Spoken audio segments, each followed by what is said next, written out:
room looks like right now. It's a hot mess. Oh my God. Hey guys, welcome back to my channel. Like and subscribe if you haven't already, and let's get into the video. So today I'm going to be talking about my pros and cons of my sister's bachelorette party and what I wish we did different and what I definitely recommend to people for planning a bachelorette party or someone that has a bachelorette party in the city. We did my sister's bachelorette party in New York City this past weekend and it was so much fun. Sister is getting married on August 4th, so it was pretty close to the wedding, and I would say that this is a pro because my other sister got married a year ago. Some time in between, so the hype wasn't there for the wedding, but for my sister Amanda's wedding, it was super exciting. We were all talking about the wedding, what we're going to be wearing, when we're coming in for the wedding. So that was really nice. So we stayed at the Park Central Hotel and we booked this months ago. So we got 2 rooms. There was going to be a total of 8 girls. So that was going to be 4 girls in each room. So we thought that we'd just decorate Amanda's room. And Amanda's room is the one with all the bridal balloons and the decorations and whatnot.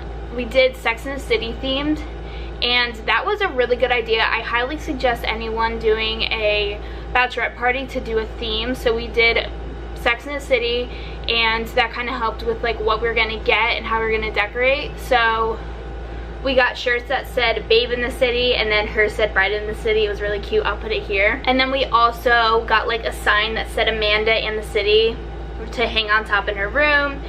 Made sure that the first night we were all wearing either pink or black, and then the bride obviously was wearing silver or white, and then we wore just black the second night.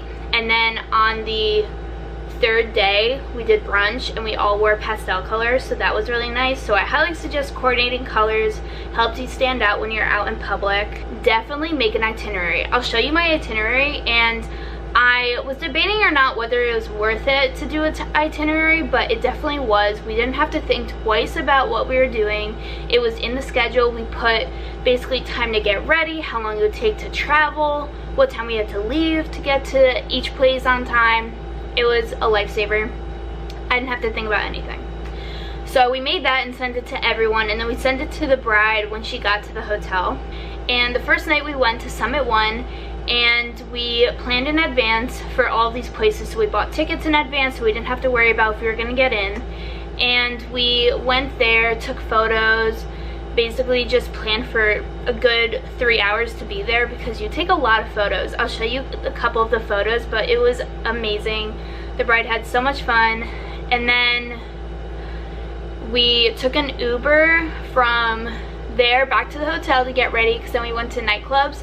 Another thing that I would suggest is make sure that you get a promoter if you are going to a club. Don't spend thousands of dollars on a table to have VIP treatment when you could just get a promoter.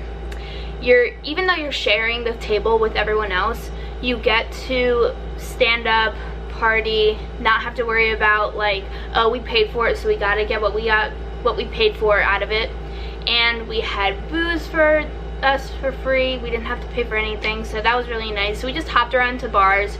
We went to Labo first. The vibe was a little interesting. People weren't really mingling as much, but then we went to PhD and that was super fun. So highly suggest that place. We had the view of the Empire State Building. You actually got to go outside because there was like an outside area of the club, so it didn't feel like you were like in a dungeon the whole time. And then we Ubered back to the hotel, got pizza, and just relaxed and went to sleep.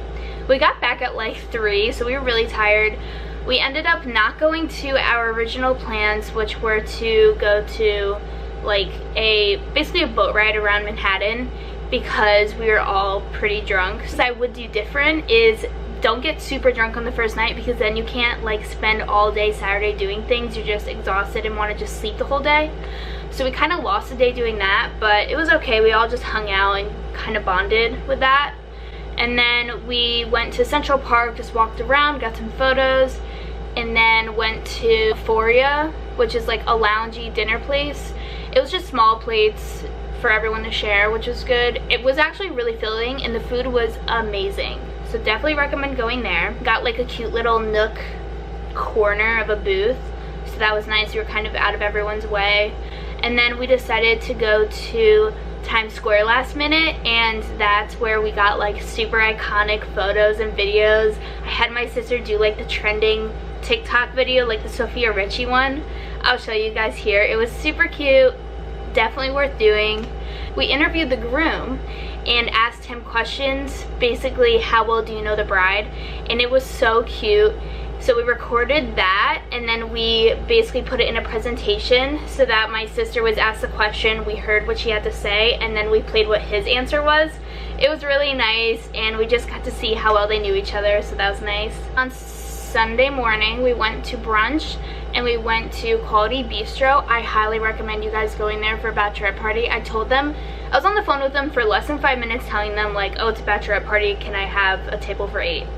And the girl was like, oh my god, we'll make it so special for you. So when we got there, I was just expecting like basically a table just like in the corner for us, and they gave us complimentary champagne, they gave us a complimentary croissant with like little sides to put on top of it. It was so nice. They were amazing. The food was so good, so definitely go there. And also, if this isn't like already obvious, when you plan a bachelorette party, make sure you tell where you're going, that it's a party and that it's special, that you want to make it special for the bride, because usually they will do things like that to make it extra special for you, just to add value to the event.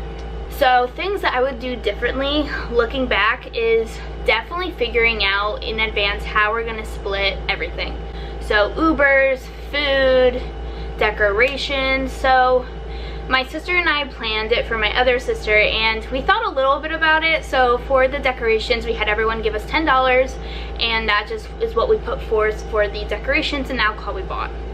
So we actually didn't drink a lot of the alcohol, so that kind of went to waste. So what we should have done is one person orders the Uber the entire weekend, and then everyone just pays that one person, because it got complicated when we were figuring out who owes who what. So definitely figure that out in advance, and this way it would be easier to split the money and not be so complicated in figuring out who owes who what.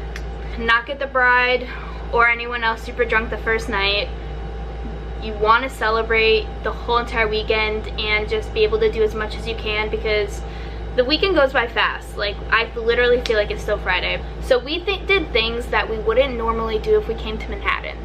Like, I'm not gonna just hop on a boat and be like, yeah, let's go on a tour of Manhattan around the boat. No. So we did things that we know the bride and the groom wouldn't do together. Making sure that you take lots of photos and organize it in a way where it's not getting away with the event, but you know that you just pumped out like a photo with every single person, so this way you're not missing out when you want to look back. Another thing I would say is definitely ask your group like what their budget is in advance, because that will determine what places you pick for your, obviously, food and the events. So just make sure you keep that in mind of how much it's going to be. So with our itinerary, we made the itinerary in advance, and we put like the budget of how much everything would be estimated. So it's going to be like 100 less or 100 more, give or take. But we did that so that people could decide, okay, I think I can put this in my budget to come to this event and be there for the bride. So that was a really good thing that we did. Also, buy snacks for the room. That was one thing that we didn't do, and we kind of regret doing, because by the end of the night we were starving, and then it took time to having to get food and bring it back. So have food in the room, whether it's granola bars, popcorn, something where if you're a little snacky you can have it. But yeah, this weekend was super fun.